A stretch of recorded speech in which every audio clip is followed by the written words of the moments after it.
ଏବେ 2 ବର୍ष ନୂଆ ସରକାର କାର୍ଯ୍ୟକାଳ ପୂର୍ତ୍ତି ହେବା ପାଇଁ ଯାଉଛି। ये 2 वर्ष भितर गुड़िए राजस्व अधिकारी मानकर विरुद्ध रे विभाग ड्राफ्ट चार्ज प्रस्तुत करथिला। से भितर ओएस ऑफिसर मध्य अछंती, ओआरएस ऑफिसर मध्य अछंती, आरआई अमीन माने मध्य अछंती। ये निर्दिष्ट केस रे श्री चित्तरंजन पलेई जने कनिष्ठ किराणी भाव रे राजस्व विभाग रे जोग देइथिले।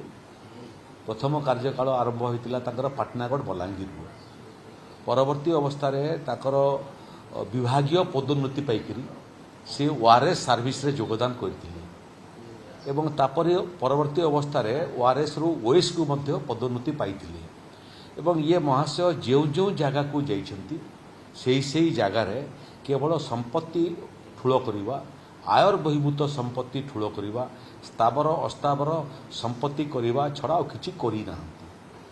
एडिशनल तहसीलदार थिला बेलू भुवनेश्वर रे जमी जालियाती करवा, म्यूटेशन काम कला बेलू जार अधिकार नहीं ता सपक्ष रे पट्टा बाहर करदेवा, ओएलआर रे किसम परिवर्तन कला बेलू मध्य आईन बहिर्भूत निष्पत्ति करवा। बहुत समय सरकारी जमी को मध्य बेसरकारी लोक हाथ को टेकी देवा एवं टेकी देला परे रेकर्ड जदि तहसील ऑफिस रे रहिबो ताले परवर्ती अवस्था रे धरा पड़िबी से फाइल को मध्य गायब करवा।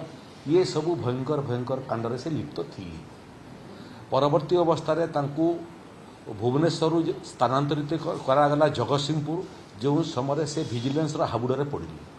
विजिलेंस जो तदंत करिसी से विजिलेंस तदंत कला बेलू मध्य एकाधिक जगार जमी किनिछंती, फ्लैट किनिछंती, गाड़ी मोटर किनिछंती, कौनसी किनिबा घटना रे विभाग ठारू अनुमति नहीं नाहंती एवं जिते परिवार संपत्ति तांको पाखरु मिलीसी विजिलेंस को सेते संपत्ति करिवार आय तांकर नथिला। तेणु विजिलेंस केस मध्य तांको नारे करा जाइथिला। तापरे सेठू तांको बदली करागला, से गले मालकानगिरी, मालकानगिरी पुणी से आसिले जगतसिंहपुर एवं गत 2025 जून मासरे तांको ये कार्य पाई निलंबित मध्य करागला। वर्तमान मध्य निलंबन रे अछंती एवं ताकर जो विभागीय तदंत करागला से तदंत रे से दोषी साब्यस्त हेली। आहुरी गुड़िए जगार अवस्थापित थिला समय जो दुष्कर्म करिसंती तार मध्य अनुसंधान चली संपूर्ण समाप्त ही नहीं। से भितर प्रथम तदंत रे जेतकी रिपोर्ट और तांको तथ्य तांको विरुद्ध रे आसिला सेतिपाई एभलिया ऑफिसर आउ राजस्व विभाग रे काम करिवार उपयुक्त आमे मनिलु नाही। तांको तांकर पदरु बहिष्कृत कराई। माननीय मुख्यमंत्री आज से फाइल रे दस्तखत करी अनुमोदन करिसंती। ये महाशय संपूर्ण भाव में चाकरी बरखास्त हेली। 2 वर्षर सरकार भितर जड़े पदस्थ ऑफिसर बरखास्त होवाटा एटा प्रथम घटना।